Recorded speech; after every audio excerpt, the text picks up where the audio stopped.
예, 오랜만에 해서 녹화를 안 할 뻔했어요. 녹화를 해야 또 다시 보실 수가 있겠죠. 그래서 오늘은 지난 그 사과, 예수를 믿으십시오라는 과에 이어서 다시 한번 그 믿음과 신앙을 점검해보는 그러한 시간이라고 할 수가 있겠습니다.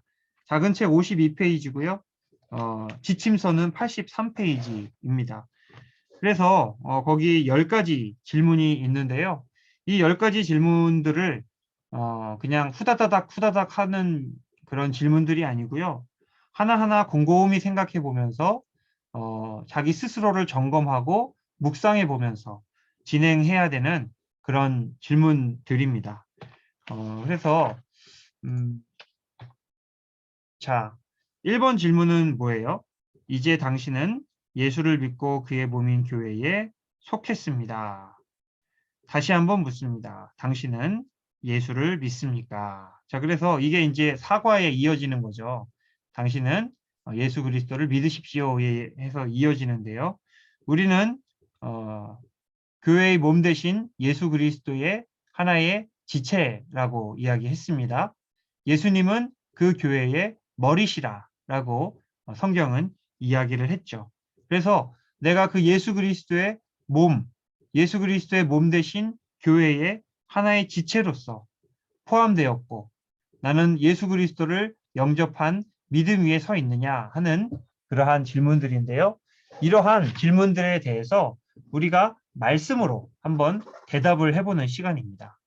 어, 그냥 믿으세요. 뭐 그냥 사람의 어떤 확신이나 아니면 어떤 사람의 논리나 이론이 아니라 말씀에 근거해서 우리의 믿음을 한번 확인하고 또 확신시키는 그러한 과정으로서 1번부터 10번까지의 질문을 활용할 수 있다면 그것이 가장 좋은 프로세스가 될 수 있다라고 생각을 합니다.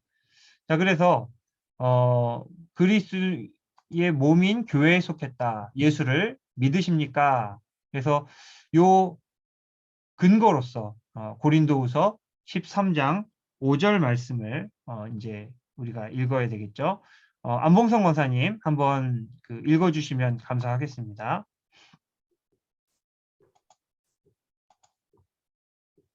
너희는 믿음 안에 있는가? 너희 자신을 시험하고 너희 자신을 확증하라. 예수 그리스도께서 너희 안에 계신 줄을 너희가 스스로 알지 못하느냐?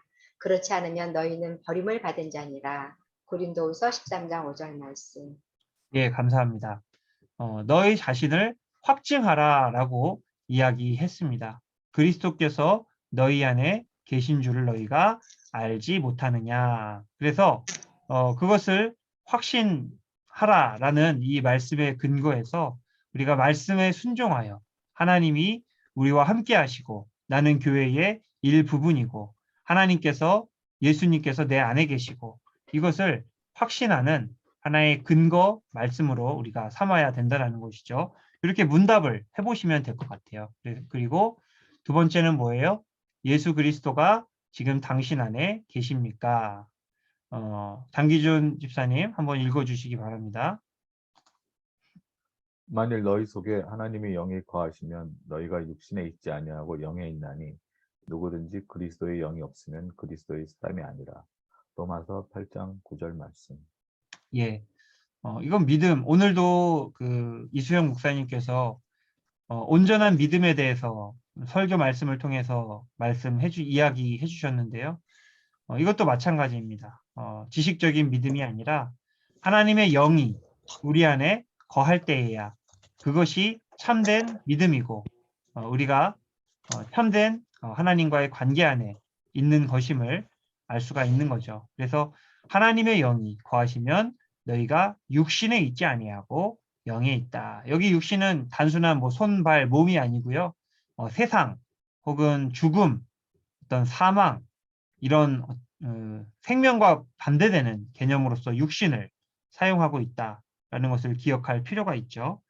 세 번째 질문은 뭐예요? 세 번째 질문은 당신은 죄의 용서함을 받았다고 확신합니까? 자, 그래서 이목진 집사님 한번 말씀을 읽어주시기 바랍니다. 그러므로 이제 그리스도 예수 안에 있는 자에게는 결코 정죄함이 없나니 로마서 8장 1절 말씀입니다. 감사합니다. 예, 그리스도 예수 안에 있는 자에게는 뭐가 없다고요? 정죄함, 정죄함이 없다. 예, 우리가 예수 그리스도를 믿기만 하면, 예수 그리스도를 내 안에 영접하기만 하면 더 이상 하나님께서 우리의 그동안의 잘못과 죄를 캐묻지 않으시기로 약속하셨다라는 거예요. 그래서 사도 바울은 그리스도 예수 안에 있으면 결코 정죄함이 없다. 정죄함이 없다는 말은 다른 말로는 무슨 말이에요? 더 이상 심판이 없다라는 뜻을 가지고 있습니다. 그러니까 용서함을 받은 거죠. 때로는 우리 마음이 흔들릴 수가 있어요. 죄책감에 사로잡힐 수도 있어요. 그러나 그것은 감정이고요. 우리는 이 말씀을 바탕으로 해서 판단을 해야 됩니다. 자, 네 번째. 당신은 이제 하나님의 자녀가 되었습니까? 우리 박호경 권사님, 요한복음 1장 12절 말씀 읽어주시면 감사하겠습니다. 예, 마이크를 켜주셔야 돼요. 예. 영접하는 자 곧 그 이름을 믿는 자들에게는 하나님의 자녀가 되는 권세를 주셨으니 예, 요한복음 1장 12절 말씀. 자, 네, 어떤 자가 하나님의 자녀가 되는 권세를 받는다고요? 영접하는 자. 예, 영접하는 자, 영접한다. 우리가 그냥 요즘에는 믿는다라는 말을 더 많이 사용을 하죠.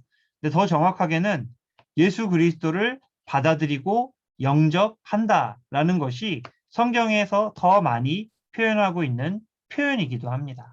예수님이 내 안에 오셔야 돼요. 예수님의 복음이 내 안에 있어야 돼요. 그래서 그 예수님을 영접하기만 하면 우리나라 사람 중에 뭐 이렇게 입양 절차가 굉장히 까다롭죠. 뭐 엄청 힘들어요. 입양을 받는 사람도 굉장히 힘들고 절차가 굉장히 까다로운데 하나님 나라에 하나님의 양자가 되는 과정은요 간단합니다. 우리가 그분을 믿고 영접하기만 하면 된다. 한번 자신을 점검해 보는 시간이에요. 자, 5번. 제가 그냥 읽을게요. 당신은 영생을 얻었습니까? 내 말을 듣고 또 나 보내신 이를 믿는 자는 영생을 얻었고 심판에 이르지 아니하나니 사망에서 생명으로 옮겼느니라. 자, 사망과 생명 중에 우리는 믿는 자로서 영생을 얻게 되었다. 이런 식으로 이제 1번부터 10번까지 당신은 구원을 받았습니까? 이르되 주 예수를 믿으라. 그리하면 너와 네 집이 구원을 받으리라. 오늘 밤에 죽는다면 천국에 가리라는 확신이 있습니까? 자, 오래 믿은 분들은요. 이 질문이 그렇게 어렵지 않아요. 그렇죠? 대부분 확신이 있으세요. 그러나 동반자 반은요. 오래 믿은 분들도 종종 하시지만 사실은 초신자들이 동반자반을 할 가능성이 훨씬 더 많이 있습니다. 그런 분들은 사실 천국에 가리라는 이 확신, 우리는 하도 반복적으로 듣고 거의 뭐 세뇌당하다시피 평생을 뭐 말씀을 가까이 하면서 확신이 생기잖아요. 그러나 이분들은 일단은 낯설어요. 그리고 익숙치가 않아요. 그렇기 때문에 천국이라는 실체가 무엇인지, 구원이라는 것이 무엇인지, 내가 정말로 천국에 갈 수 있는지 나 자신에 대한 확신이 부족한 상태예요. 그렇기 때문에 이분에게 대답을 강요하기보다는 확신을 시켜줘야 됩니다. 그래서 주 예수를 믿으라. 그리하면 너와 내 집이 구원을 받으리라. 이 말씀들을 다 기록을 해 놓으셔야 되겠죠. 책에다가. 그래서 상대방에게 하나하나씩 적어가면서 그것을 새겨보고 또 알아가게 하든지 이런 식으로 가이드를 해줄 수가 있어야 됩니다. 8번은 뭐예요? 당신은 성령을 받았습니까? 자, 성령을 받았습니까? 라는 이 질문에도 사실은 굉장히 혼동스러워 할 수 있어요. 오랜 동안 신앙생활을 하신 분들은 성령의 다양성을 이해할 수가 있습니다. 성령님께서 어떻게 역사를 하시는지, 박창규 지사님이 자꾸 이렇게 나가지시나 봐요. 이게 지금 제가 한 5번 지금 저기를 초청을 해드렸는데 계속 이게 나가주시는 건지 아니면은 예, 이게 지금 들어오고 계신 거예요? 안 계신 것 같은데 박창규 집사님이 이게 안 들어오신 것 같은데요. 지금 계속 이게 조인이 아직 안 되셨나요? 뭐 나중에 보셔야죠. 뭐 어떻게 미리 좀 저기를 확인을 해주시면 좋아요. 이게 인터넷 상태라든지 그런 상태들을 좀 미리 점검해 주시면은 좀 좋을 것 같습니다. 자, 그리고 성령은 이제 성령의 다양성에 대해서 이해를 하고 있으면요. 내가 성령 충만하다. 성령님이 나와 함께 하시고 성령님이 나를 다스리신다 하는 이 확신이 좀 더 분명하고 확실하게 될 수가 있는데요. 이것을 제대로 알지 못하면은 성령을 내가 받았나 아니면은 받지 못했나 판단할 수가 없어요. 제 어렸을 때는 성령을 받는다라는 그 정의가 불 받는 걸로 불 받는 것 알죠? 무슨 뭘 저기 말씀드리는지 아시죠? 막 이렇게 속이 뒤집어지는 거죠. 한마디로 막 기도를 막 하면서 막 눈물 콧물 다 짜고 막 뒤집어지고 죄를 회개하고 자복하고 이렇게 막 좀 격정적이고 그런 어떤 현상들을 일컬어서 성령을 받았다, 성령 충만하다 이렇게 정의를 많이 했는데요. 근데 그렇지 않죠. 성령님은 아주 잠잠한 가운데에서도 우리와 함께 하실 수 있고요. 오히려 빈수레가 요란하다고요. 그게 오히려 실속이 없을 수도 있어요. 정말 성령님께서 내 지성을 다스리시고, 내 마음을 다스리시고, 내 손과 다리를 주관하시고, 순종으로 이끄시는지, 그런 것들을 보지 않고 그냥 어떤 요란한 현상들만 보면은 진정한 의미의 성령 충만이라든지 이런 것들을 정의하기가 참으로 어렵습니다. 그래서 우리가 성령 충만, 성령으로 다스림을 받는다, 성령님의 내주하심 이런 용어들에 대해서 조금 더 다양하고 폭넓게 지식적으로도 우리가 또 경험적으로도 잘 알고 소개시켜줄 필요가 있어요. 그래서 이런 과정들은 굉장히 중요합니다. 양육자의 하나의 그 자질이라고 볼 수가 있어요. 그 다음에 뭐예요? 9번 질문은 당신은 거듭났습니까? 자, 다 비슷한 이야기예요. 거듭났습니까? 구원의 확신, 이게 진짜 구원의 확신이죠. 그래서 요한복음에서 영접하는 자, 이거 아까 했던 것 같은데요. 그렇죠? 그 이름을 믿는 자들에게 하나님의 자녀가 되는 권세를 주신다 하셨으니 우리는 거듭났다라고 확신을 할 수가 있고요. 또 10번은 뭐예요? 멸망의 심판을 받지 않을 것을 확신합니까? 아까 정죄함이 없다라는 것도 심판으로부터 자유롭다라는 것을 말씀을 드렸어요. 근데 요한복음에도 그렇죠. 그를 믿는 자는 심판을 받지 아니하는 것이요. 믿지 아니하는 자는 하나님의 독생자의 이름을 믿지 아니함으로 벌써 심판을 받은 것이니라. 자, 그래서 이런 질문들을 통해서요. 말씀으로 답변해주고 그 말씀으로 믿음을 확인시켜주고 확신시켜주는 하나의 과정으로서 1번부터 10번의 질문을 잘 활용할 수 있으면 좋겠다 하는 생각이 듭니다. 자, 그래서 이렇게 한번 이게 이제 어떤 에피타이저 같은 질문들이에요. 자, 그다음에 구원의 확신, 우리가 믿는다는 것이 무엇이냐? 오늘 뭐 이수영 목사님 믿음의 아주 올바른 믿음의 정의에 대해서 잘 말씀을 해주셨는데요. 일단 믿음의 요소들을 우리가 살펴볼 필요가 있습니다. 오늘 과에서 이야기하고자 하는 바가 바로 이 세 가지인데요. 첫 번째는 지성입니다. 우리가 믿음에 있어서 지적인 믿음. 그 다음에 두 번째는 우리의 감성, 우리의 감정적인 믿음. 그 다음에 세 번째는 뭐예요? 우리의 의지예요. 그래서 의지적인 믿음. 이게 하나님과 우리와의 관계, 예수님과 우리와의 관계에 있어서 필요한 세 가지 요소라고 말씀을 드릴 수가 있습니다. 자, 보통 어떻게 진행이 되냐면요.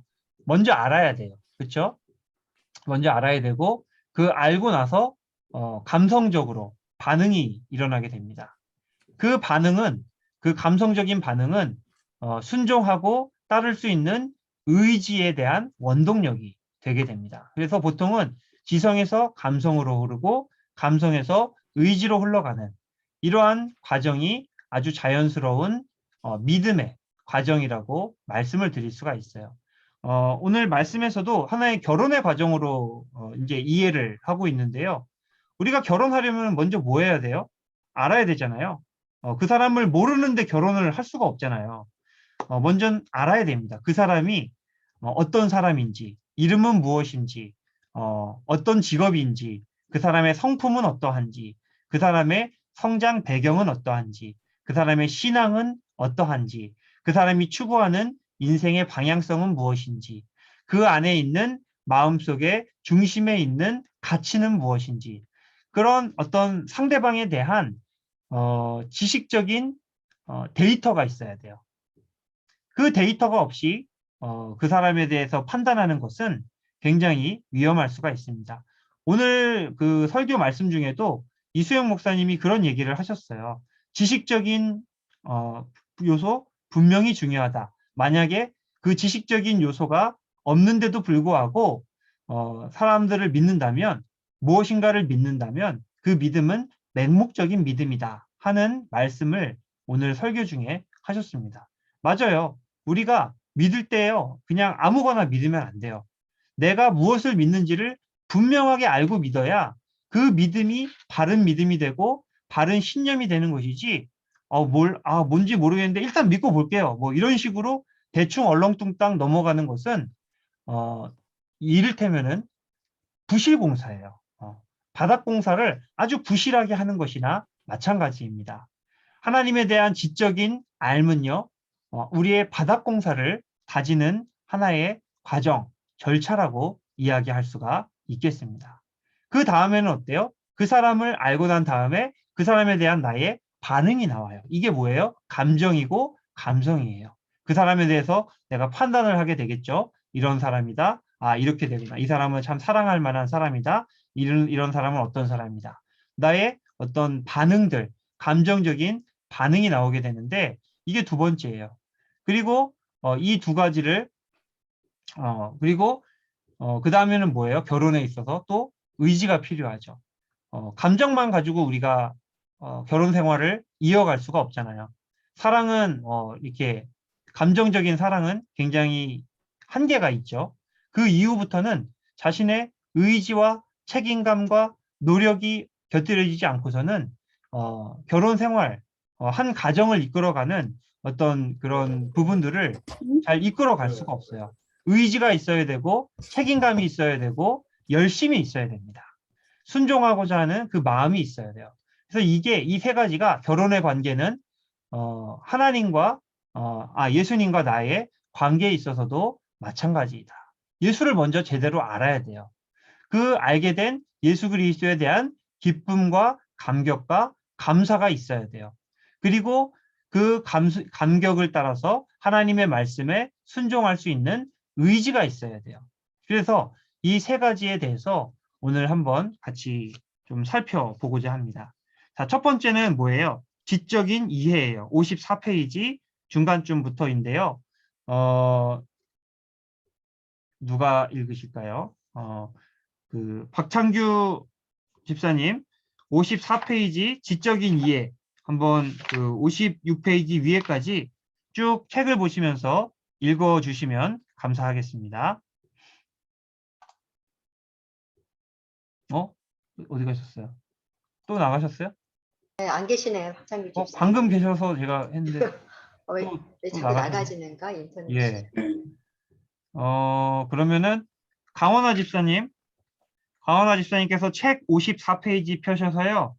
네. 54페이지 중간 지적인 이해부터 56페이지 위에까지 쭉 읽어주시면 감사하겠습니다.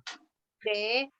그리스도인의 헌신에서 필요한 세 요소에 대해서 하나씩 더 자세히 살펴봅시다. 기독교는 맹목적인 신앙이 아닙니다. 그것은 역사적인 사실 위에 세워진 것입니다. 이 사실들은 여러 세기를 거쳐 수많은 학자들의 연구와 조사를 통해 증명된 것입니다. 많은 뛰어난 학자들이 나사렛 예수의 생애, 교훈, 죽음과 부활, 그분이 끼친 영향에 대해서 조사하는데 일생을 바쳤습니다. 예수의 부활 사건만 해도 이순신 장군이 한산도 앞바다에서 왜군을 무찌른 역사적인 사실보다 더 증거가 확실합니다. 에드윈 셀윈 교수는 이렇게 말했습니다. 그리스도가 장사되었다가 사흘 만에 육체적으로 다시 살아난 사실은 지상에서 그를 알던 사람들로 하여금 그리스도와 새로운 관계를 맺게 했다. 그리고 그의 부활 사건은 아무도 부인할 수 없는 역사적인 증거가 있다. 그리스도의 부활 소식은 신약시대 교회의 혁명적인 메시지였으며 오늘날에도 혁명적인 메시지입니다. 그것은 역사적인 사실이기 때문입니다. 그러므로 신앙에서 지적인 헌신을 하기 위해서는 성경에 기록된 복음의 내용을 분명히 이해해야 합니다. 이제 당신이 복음의 역사적 사실과 그 의미를 제대로 이해하고 있는지 살펴보십시오. 예, 감사합니다. 아까도 말씀드렸다시피 이 지적인 이해는요, 우리의 신앙의 기초 작업이라고 말씀을 드릴 수가 있어요. 이것을 제대로 우리가 이해하고 공부하고 알지 않고서 우리가 그냥 무턱대고 믿는 것은 여기서도 이야기하죠. 맹목적인 신앙이 될 수가 있다라는 거예요. 맹목적인 신앙이어서는 안 되잖아요. 논리적인 신앙이어야 하잖아요. 상식적인 신앙이어야 하잖아요. 그리고 자연스러운 신앙이어야 하잖아요. 그러기 위해서는 지식적인 신앙, 이것도 굉장히 중요한 요소라고 말씀을 드릴 수가 있겠습니다. 그래서 그냥 이 그리스도교, 그리스도에서 예수 그리스도의 십자가 사건에서 지금의 기독교가 나오게 되었죠. 이것이 이어진다라는 하나의 중요한 사실을 보여주는 게 사실은 사도행전입니다. 예수 그리스도의 죽으심과 또 부활, 그리고 승천, 그 이후에 성령 강림 사건, 그리고 그 부활하신 예수 그리스도에 대한 믿음으로써 그리스도 교가 생겼다라는 거. 원래 유대교는 뭐예요? 안식일을 지켜요. 안식일은 지금의 주일이 아니에요. 안식일은 금요일 저녁부터 토요일 저녁까지 이어지는 원래 밤이 시작이죠. 유대인들에게는. 그래서 그 기간이 안식일이에요. 그러나 지금의 기독교는 주일을 지켜요. 안식일을 지키는 게 아니라요. 주일을 지켜요. 주일은 말 그대로 로드데이예요. 주의 날이에요. 그러면 주의 무슨 날이냐? 주의 부활의 날이에요. 그래서 우리가 주일을 지킨다라는 것은 예수 그리스도의 부활을 기념해서 예배드리는 날을 주일, 일요일을 주일이라고 우리가 하잖아요. 주일이 바로 그런 의미를 가지고 있다. 그러므로 우리는 매주 뭘 하고 있어요? 예수 그리스도의 부활의 신앙으로 예배를 드리고 있는 거예요. 그러니까 이 사도행전은 예수님의 죽으심과 부활, 그리고 그분의 승천하심, 그 이후에 이어지는 성령 강림 사건, 그로 인해서 만들어진 기독교 단체, 교회들이 어떻게 역사적인 흐름으로 이어져 왔는지를 잘 보여주는 하나의 근거가 된다라고 말씀을 드릴 수가 있습니다. 그래서 사도행전이 단순히 그냥 신약에서 역사서로서의 어떤 역할보다는요, 역사적인, 그러니까 역사서란 뭐예요? 그냥 이야기 그런 거죠. 그러니까 굉장히 중요한 역사적 가치가 있는 책이에요. 사도행전은 사실은.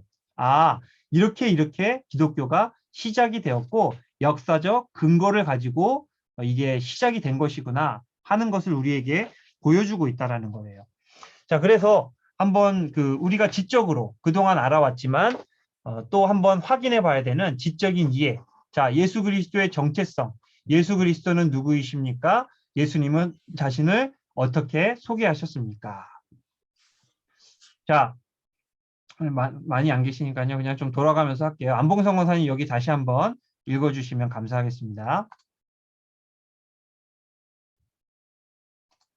나와 아버지는 하나이니라 하신대. 요한복음 10장 30절 말씀. 예수께서 이르시되 빌립아 내가 이렇게 오래 너희와 함께 있으되 내가 나를 알지 못하느냐. 나를 본 자는 아버지를 보았거늘 어찌하여 아버지를 보이라 하느냐.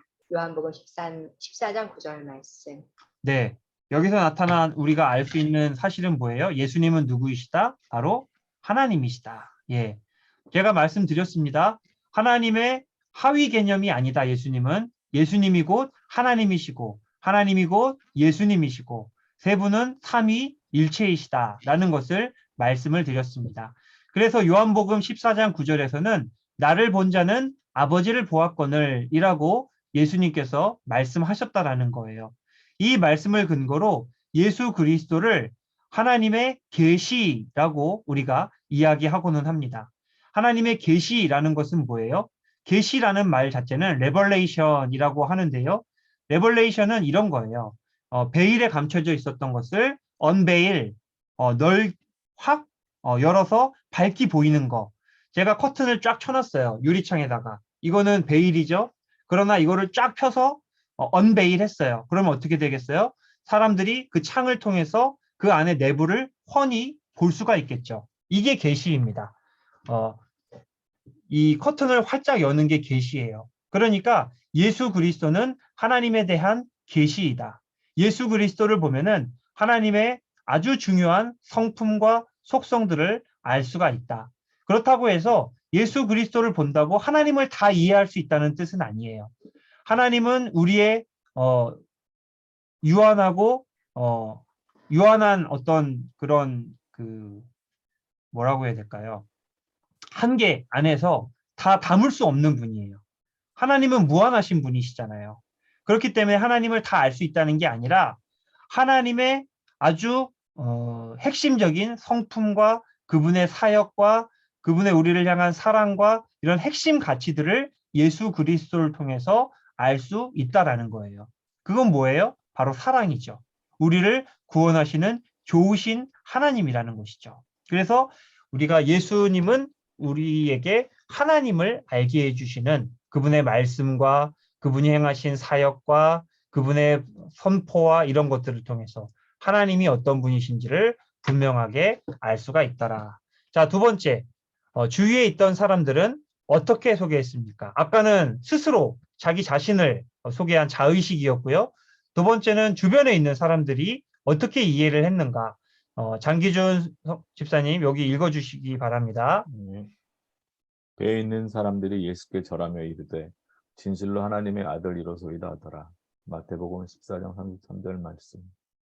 백부장과 및 함께 예수를 지키던 자들이 지진과 그 일어난 일들을 보고 심히 두려워하여 이르되 이는 진실로 하나님의 아들이었도다 하더라. 마태복음 20장 54절 말씀.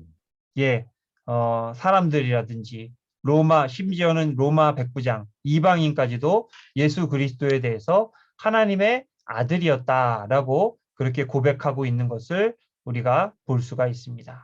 하나님의 아들이신 동시에 하나님 자신이시다 하는 것을 우리가 알 수 있다라는 것이죠. 그러니까 어쩌다가 그냥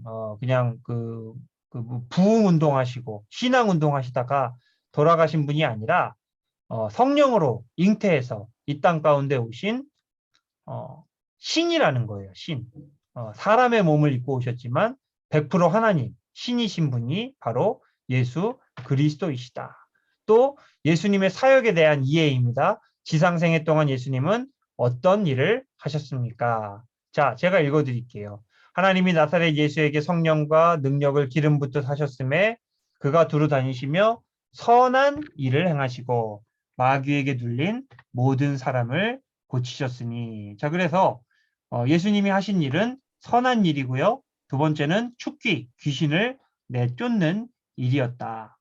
자, 그래서 예수님이 행하신 수많은 기적들이 있어요. 병자를 고친다든지 아니면은 빵을 급식 사건이죠. 급식 사건이라고 하죠. 많은 사람들을 빵으로 먹이신다든지 귀신을 내어 쫓으신다든지 바다를 걸으신다든지 이런 여러 가지 놀라운 일들을 행하셨는데요.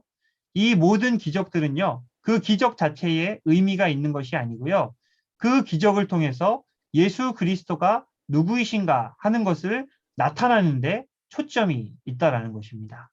그래서 예수님이 행하신 여러 가지 기적들을 일컬어서요. 우리가 미라클이라고 하지 않고요. 영어로는 사인이라고 해요. 사인. 해석된 이야기는 표적이라고 이제 번역이 되어 있죠. 그래서 이 표적, 사인이라는 건 뭐예요? 사인 자체가 중요한 게 아니라 사인이 누구를 가리키고 있느냐 하는 것이 더 중요한 것처럼 이 예수님께서 행하신 기적들은 그 자체가 중요한 것이 아니라 그 이적을 행하신 예수 그리스도가 누구이신지를 나타내는 것이 더 중요하기 때문에 그래서 이러한 일들을 통해서 우리는 예수님이 바로 메시아이고 하나님이시고 하나님의 아들이심을 더 분명하게 알 수가 있다 하는 것이죠. 자, 그 다음에 예수님이 십자가에서 죽으신 목적은 무엇입니까? 자, 여기 뭐라고 이야기를 해요? 우리 이목진 집사님께서 한번 읽어주시기 바랍니다. 인자가 온 것은 섬김을 받으려 함이 아니라 도리어 섬기려 하고 자기 목숨을 많은 사람의 대속물로 주려 함이니라. 마가복음 10장 45절 말씀입니다. 예, 그래서 예수님이 죽으신 목적은 많은 사람의 대속물이 되기 위해서 오셨다. 자, 특별히 구약에서요, 우리가 제사를 드리잖아요. 제사를 드릴 때에 성전 앞에서 뭘 하냐면요, 가축을 잡아요. 가축을 잡고 각을 뜹니다. 그러니까 뭐야? 각을 뜬다는 것은 쪼개는 거예요. 이 가축들을 쪼개요. 그리고 뼈와 살을 분리하고요. 내장을 분리하고요. 그러면 어떻게 하겠어요? 막 피가 튀어요. 막 사방으로 피가 튀고 막 피가 흘러요. 그리고 그 제물을 올려놔요. 그리고 불에 태워요. 그러면은 우리는 제사의 이런 절차들을 굉장히 거룩하고 어떤 아름다운 장면으로 상상하기가 쉬운데요. 실제로 그 당시에 그 제사의 장면들을 지켜보는 이스라엘 백성들의 눈에 보기에는요, 그 제사 자체가 굉장히 잔인하고 현실감 있게 리얼하게 다가와요. 이 제사의 목적은 뭐냐면요, 너희를 위해서 죽는 이 동물들의 이 가축들의 이런 처참한 모습을 보면서 우리의 죄가 얼마나 큰 것인지를 깨닫게 하기 위한 장치이기도 해요. 그 제사의 과정은. 그래서 얼마나 많은 피를 흘려야 되고 얼마나 많은 피를 뿌려야 되고 얼마나 비참하게 소가 울으면서 도살을 당하고 그리고 불에 태워지고 그게 연기처럼 올라가고 이러한 장면들을 보면서 백성들은 아, 우리가 정말로 큰 죄를 지었구나 하는 것을 깨닫게 된다라는 거예요.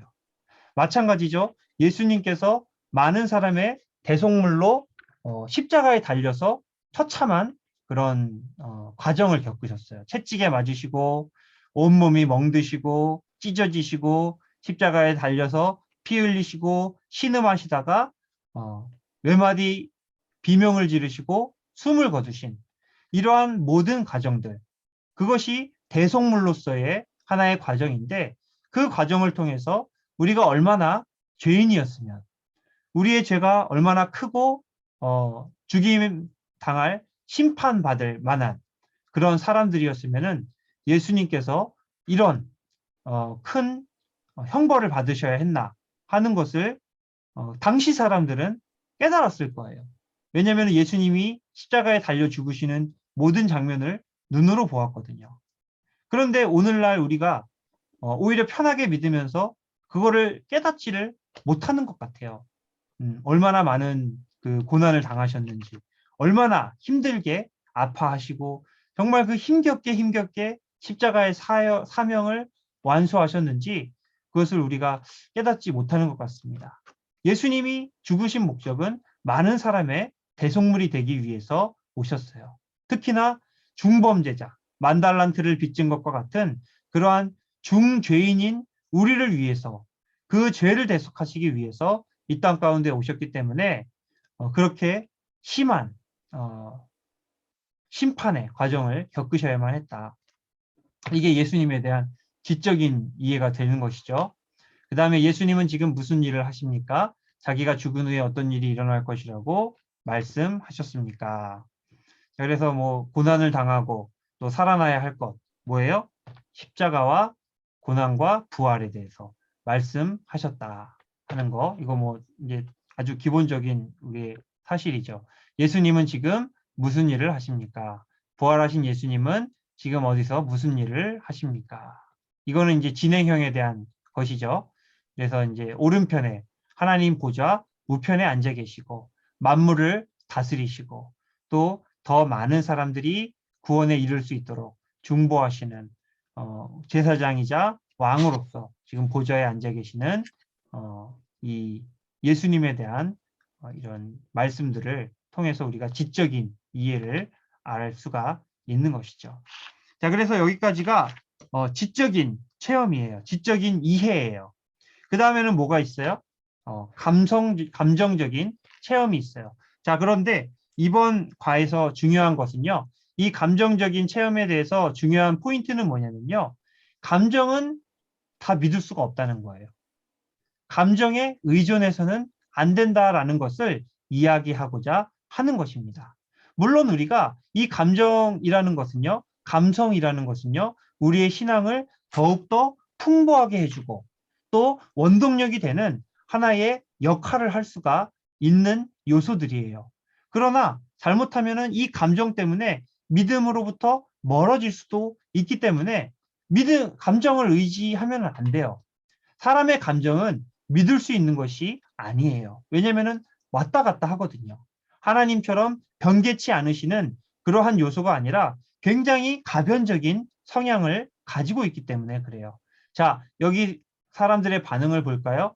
베드로의 설교를 들은 유대인과 스데반의 설교를 들은 유대인들의 반응 두 가지가 있어요. 베드로의 설교를 들은 사람들의 반응 어때요? 마음에 찔려서 우리가 어찌할꼬. 자, 그래서 이 복음을 영접했었던 이 복음을 접했던 이 사람들의 반응이 뭐예요? 회개로 이어졌어요. 이것이. 그렇죠? 마음이 찔려가지고 회개로 이어졌는데 자, 반대로 돌이킴으로 갔죠. 찔림으로 해서 돌이킴, 회개까지 이게 이어졌는데 스데반이 선포한 이 복음의 내용, 이야기를 선포를 했을 때 사람들의 반응이 어땠어요? 똑같이 찔리기는 찔렸어요. 찔리기는 찔렸는데 이게 어디로 이어졌어요? 그들의 분노로 이어졌어요. 이를 갈거늘 이라고 이어졌다라는 거예요. 물론 이것은 사람들의 어떤 그 선택이기도 해요.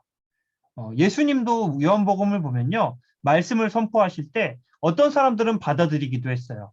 어떤 사람들은 거부하기도 했어요. 어떤 사람들은 이게 맞나 아닌가 긴가민가 헷갈려 하기도 했어요. 예수님도 그러신데 우리 예수님이 말씀을 전하셔도 그런데 우리가 전하면 뭐 어떻겠어요? 당연히 더 그러겠죠. 사람들의 감정이 이렇게 다 다양해요. 같지가 않아요. 자, 또 한 가지 더 볼까요? 2번, 감정적인 반응에서 사도 바울은 어떤 체험을 통해 예수님을 알게 되었습니까? 자, 내가 땅에 엎드려져 들으니 소리 있어 이르되 사울아 사울아 내가 왜 나를 박해하느냐 하시거늘 내가 대답하되 주님 누구시니까 하니 이르시되 나는 내가 박해하는 나사렛 예수라 하시더라. 자, 사도 바울은 굉장히 갑작스럽고 격렬한 만남과 경험이 있었어요. 어느 순간 잠잠하게 이 하나님을 받아들이고 예수 그리스도를 만나고 그런 과정이 아니라 어느 날 갑자기 불같이 예수 그리스도를 만나게 되었다라는 거예요. 어쩌면은 이것이 사도 바울의 성향과 기질에 맞는 것이었기 때문에 그렇게 찾아오셨을 수도 있어요. 자, 그런데 반대로 디모데의 신앙을 한번 볼까요? 디모데는요, 이 뭐예요? 유니게, 그렇죠? 그리고 로이스의 아들이고 또 손자고. 그런데 이 사람은 이렇게 이야기를 해요. 내 속에 거짓이 없는 믿음이 있음을 생각합니다. 이 믿음은 먼저 내 외조모 로이스와 내 어머니 유니게 속에 있더니 내 속에도 있는 줄을 확신하노라. 성경에는요, 이 디모데가요, 막 불을 받고 갑자기 어느 날 확 변화되고 이렇게 했다는 이야기가 전혀 나타나지 않아요. 그러나 이 디모데는 어렸을 때부터 이 어머니와 할머니로부터 하나님에 대해서 또 그리스도에 대해서 또 여러 가지 신앙에 대해서 하나하나 배우면서 자랐던 사람이에요. 그러니까 한마디로 이야기하면요. 이 디모데는 모태신앙이라고 이야기할 수가 있고요. 사도 바울은 뭐예요? 1세대, 신앙의 1세대라고 이야기할 수도 있어요. 물론 하나님은 믿었죠. 근데 예수 그리스도를 박해했잖아요. 예수 그리스도를 대적했잖아요. 그러다가 자기가 받아들인 거잖아요. 그러니까 굉장히 격했어요. 그 반응들도 격하고 그 리스판스가 굉장히 좀 격렬했어요. 그런데 디모데는 안 그랬어요. 어려서부터 신앙 교육을 받았고 신앙의 유산을 차근차근 물려받았고 그러다 보니까 아주 잠잠한 가운데에 지속적이고 차분한 하나님과의 교제, 또 그리스도와의 교제가 있었다 하는 것을 우리가 알 수가 있었다라는 거예요. 자, 제가 이 과에서 드리고자 하는 말씀은 무엇인가? 바로 이거죠. 감정에 의존하지 말라는 것입니다. 감정은요, 왔다 갔다 해요. 사실은 감정은 믿을 게 못 돼요. 이런 경험 해보셨죠? 밤에 찬양이든지, 뭐 예배 집회를 가셨든지, 아니면 집에서든지, 기도에 깊이 빠지는 때가 있어요. 혹은 찬양에 깊이 빠지는 때가 있어요. 그러다 보면은 정말 내가 천국에 와 있는 것 같은 아주 어떤 황홀경은 아니지만 황홀경일 수도 있고요. 너무너무 마음이 좋아요. 정말 천국에 있는 것 같아요. 내가 변모산에 있는 것 같아요. 그렇게 너무너무 좋은데요. 근데 그 다음날 한숨 자고 일어났더니 어때요? 그 전날의 그 감흥과 어떤 그 감격들이 싹 사라졌어요. 자, 그러면은 전날에는 내가 믿음이 좋았던 거고 그 다음날은 믿음이 약해진 거예요? 그게 아니라는 거예요. 감정은 우리를 풍부하게 해주는 하나의 요소이지만 그것이 우리의 믿음의 척도가 될 수는 없다라는 거예요. 자, 4번에서 뭐라고 해요? 감정은 말씀과 믿음의 결과입니다. 라고 이야기하는 것을 우리가 볼 수가 있습니다. 자, 그래서 감정은 뒤따르는 거예요. 자, 여기 이것을 보시면요. 우리 이 신앙을 이끌어가는 것은 뭐예요? 감정이 우리의 신앙을 이끌어가고 하는 게 아니에요. 사실이 중요해요. 말씀 가운데 성경 속에서 하나님이 내게 주신 음성은 무엇인가? 내게 주신 오늘날의 그 하나님의 말씀은 무엇인가? 거기에 팩트가 있고요. 이 팩트가 우리를 삶을 이끌어가고 우리의 신앙을 이끌어가는 가장 중요한 요소인 것이지 우리의 감정이 신앙의 가장 중요한 요소, 우리의 삶을 이끌어가고 우리의 신앙을 이끌어가는 원동력이 아니라는 거예요. 사실이 중요하다라는 거예요. 말씀 가운데에서 하나님이 당신을 사랑하십니다 라고 했으면 지금 내가 그렇게 느끼지 못하고 있다 할지라도 그것을 사실로 여기고 그러면 돼요. 그러면 끝난 거예요. 내가 하나님이 좀 멀리 계신 것 같은데 왜 하나님이 나를 안 도와주시는 것 같지? 왜 내 기도에 응답하지 않으시는 것 같지? 나 왜 이렇게 힘들지? 삶이 어렵지? 이렇게 감정적으로 동요되고 거기에 이끌리기 시작하면은 믿음까지도 흔들리게 된다라는 거예요. 근데 그게 아니라 하나님은 나를 사랑하셔. 하나님이 나를 사랑하시기 때문에 나를 돌봐주신다라고 성경에서는 분명히 이야기하고 있어. 그러니까 그 말씀대로 나는 믿으면서 가면 돼. 이렇게 선포하면 되는 거예요. 그러니까 감정에 우리가 좌우되면 안 된다. 요 그림을 꼭 기억하시면서 이렇게 잘 이야기를 해주시면 좋을 것 같아요. 자, 그리고 감정이 중요한 게 아니면 그럼 뭐가 더 중요할까요? 다 필요하지만 제일 중요한 것은 사실은 의지예요. 의지. 우리가 하나님의 말씀에 순종하고자 하는 의지, 하나님의 뜻대로 살아가고자 하는 그 의지, 의지가 없다면은 지적인 지적인 깨달음, 혹은 감정적인 어떤 체험, 이런 것들은 아무런 소용이 없다라는 거예요. 지적인 암과 그 다음에 감정적인 체험이 의지로 이어져야지 그게 온전한 믿음이 되고 구원의 확신이 되는 것이지 그것만 있고 그러면 그 다음에 의지가 없다? 그러면 아무 소용이 없다라는 거예요.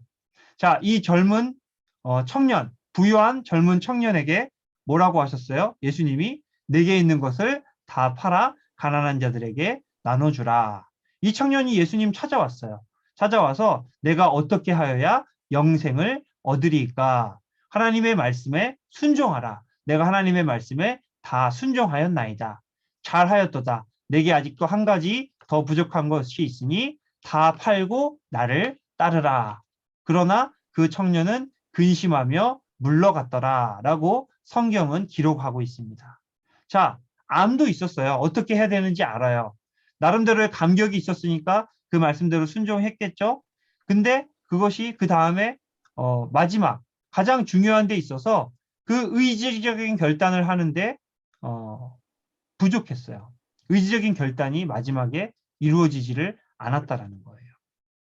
온전한 믿음이었을까요? 그렇지 않다는 거죠. 온전한 믿음이 아니었다라는 거예요. 자, 거지 소경. 이 여리고에서 만난 이 거지 소경은 뭐라고 해요? 앞서가는 자들이 그를 꾸짖어 잠잠하라 하되 그가 더욱 크게 소리질러 다윗의 자손이여 나를 불쌍히 여기소서 하는지라 주여 보기를 원하나이다.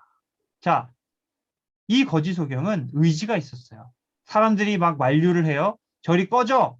어디 더러운 거지 주제에 예수님한테 오려고 해라고 방해하고 장애가 되었음에도 불구하고 그 의지를 가지고서 내가 예수님을 어떻게든 만나야 되겠다. 어떻게든 예수님을 따라야 되겠다 하는 마음을 가지고 의지를 가지고 예수님께 찾아왔다라는 거예요.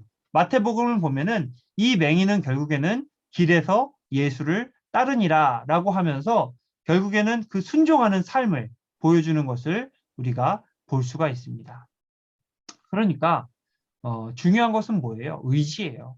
아까도 우리의 결혼 생활 말씀드리면서 제가 이야기하면서 말씀드렸죠. 우리 생활에 있어서 제일 중요한 것은 의지적인 사랑이에요. 의지적인 사랑. 감정적인 사랑, 길어봐야 1년, 2년, 3년. 그렇죠? 아는 것은 그거의 저기가 아니죠. 우리의 사랑은 의지적인 사랑이 가장 큰 부분을 차지합니다. 우리 신앙도 마찬가지예요. 우리의 의지가 없다면 지성, 감성 다 의미가 없다. 자, 그래서 구원받은 신앙의 확증, 하나님의 말씀을 깨닫는 거죠. 지성이에요. 지적인 알미 있어야 돼요. 그 다음에 성령의 내적인 증거, 감정이에요. 성령님께서 우리의 마음을 감동시키셔서 우리가 정말로 마음 가운데에 구원의 확신과 기쁨과 감격과 어떤 그런 삶의 평안과 이런 것들이 있어야 되고요. 또 그래서 이것이 우리의 삶에 변화된 삶에 대한 의지로서 이어질 때에 이 세 가지 지성과 감정과 의지 세 가지가 합쳐질 때에야 비로소 그것이 온전한 믿음이 되고 그 믿음이 구원의 확신이 될 수가 있다 하는 것을 이야기할 수가 있겠습니다. 그래서 이 세 가지가 있다라는 거 이렇게 알고 계시면 좋을 것 같고요.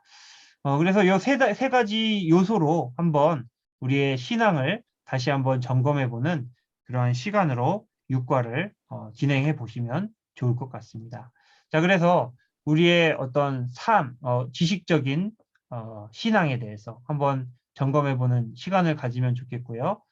그 다음에 어떤 우리의 감정, 내가 그동안의 신앙이 감정적인 요소에 치우쳤었는지 아니면은 어떤 변치 않는 말씀의 중심을 잡고 지금까지 왔었는지 어떤 감정적으로 하나님과 멀리 떨어졌었던 적은 없었는지 한번 나누어 보시면 좋겠고요.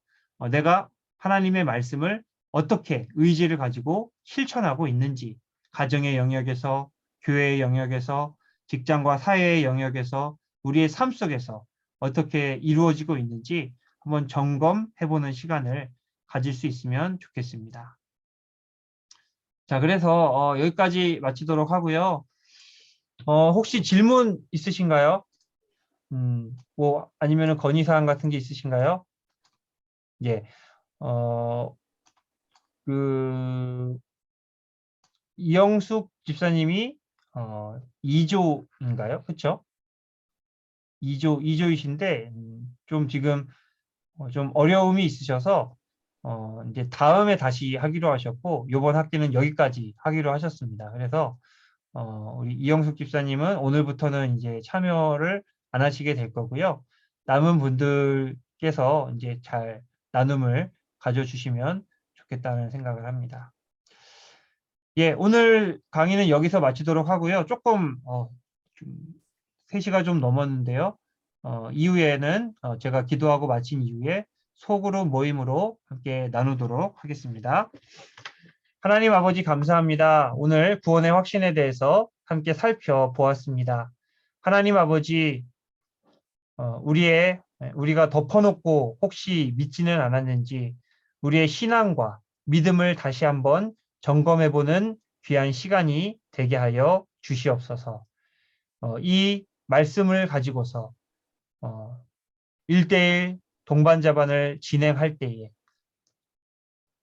정말 잘 하나님이 주시는 지혜와 능력으로 잘 이끌어갈 수 있도록 도와주시옵시고, 그리함으로 말미암아 한 생명을 또 한 영혼을 하나님께로 인도하는 귀한 사명도 잘 감당하게 하옵소서. 이 일 잘 감당하도록 지혜와 지식과 필요한 모든 능력들을 더하여 주시옵소서.